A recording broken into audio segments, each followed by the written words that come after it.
பெற்றோருக்கு. அப்ப எந்த அளவுக்கு ஒரு பாக்கியம் என்றால், பெற்றோர்கள் இருந்தால் பிள்ளைகளுக்கு அதுவே சொர்க்கம் கொண்டு போய் என்ன செய்யணும், அவங்கள சேர்த்துரும். அல்லாஹ் அதை நமக்கு ஒரு பாக்கியமாக்குறான். நன்றி உள்ள மக்களாக நடந்து கொள்ளுங்கள் என்று. அடுத்து பாருங்க, அடுத்து ஒரு செய்தி எப்படி சொல்றான் பாருங்க. இதை பார்த்து நம்ம நிறைவுரை செய்வோம். அல்லாவின் தூதர் அவர்களிடம் ஒரு மனிதர் வந்து என்ன செய்றாங்க, அழகிய முறையில் நடந்து கொள்ள எனக்கு தகுதியானவர் யார் என்று கேட்டதும், உம்முக்க, அது வந்து உன்னுடைய தாய் தான். பிறகு சும்மா உம்முக்க, பிறகும் உனக்கு தாய் தான். பிறகு யாரு, சும்மா உம்முக்க, தாய் தான் என்று. அதுக்கப்புறம் கேட்கிறாங்க, மறுபடியும் யாருன்னு என்னோட விடாம கேட்டார். அதுக்கு பிறகு சொல்றாங்க, சும்மமன் கால சும்மா அபூக்க, உன் தந்தை.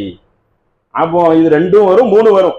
ஆக மொத்தம் தாய்க்கு வந்து நீங்க தகுதியான முறையில, நம்ம இன்னைக்கு ஒரு ஃப்ரெண்ட்ஷிப் அந்த மாதிரியா பழகுறோம், ஒரு தேவைக்கு பேசுற மாதிரி தான் பேசுறோம். அப்படித்தான் உறவுகள் வந்து நிறைய இடத்துல என்ன ஆயிட்டு அப்படி உடஞ்சி சுக்குநூறா கிடக்கு. ஏதோ ஒரு தேவைக்கு பேசுற அளவுக்கு இருக்குது, பேசாமலே போறதும் இருக்கு. அந்த அளவுக்கு ஒரு கீரையும் பாம்பு மாதிரி இருக்கிற அளவுக்குலாம் இருக்கிறாங்க. இங்க என்ன சொல்லப்படுது, தகுதியான முறையில உரையாடுவதற்குன்னா ஒரு நட்பு மாதிரி, நட்புறவு பாராட்டுவது. அவர்களிடம் பேசுவதற்கு யாரு தகுதியா, தாயி தாயி தாயி, பிறகு யாரு, தந்தை என்று என்ன செய்யறாங்க, நபி ஸல்லல்லாஹு அலைஹி வஸல்லம் நமக்கு பதிலளிக்கிறாங்க. இப்படி தாய் பெற்றோர்களை பற்றி கூறிக்கொண்டே போகுது. அடுத்து பாருங்க, ஒருவர் ஜிஹாது செய்ய வர்றாரு. வஜா ரஜுலுன், ஒரு மனிதர் வருகிறார். இளன் நபி ஸல்லல்லாஹு அலைஹி வஸல்லம் வந்து நான் வந்து ஜிஹாது செய்ய போறேன். அந்த டயத்துல ஜிஹாது செய்யணும், உயிரை கொடுக்கறது தான், சரிங்களா? உடனே அவர்கிட்ட வந்து நபி ஸல்லல்லாஹு அலைஹி வஸல்லம் கேட்கிறாங்க, ஃபல் ஜிஹாதிகா ஃபகால ஹய்ய வலாதிக்க, ஹய்ய, உயிரோடு ஒன்று பெற்றோர்கள் இருக்கிறாங்களா?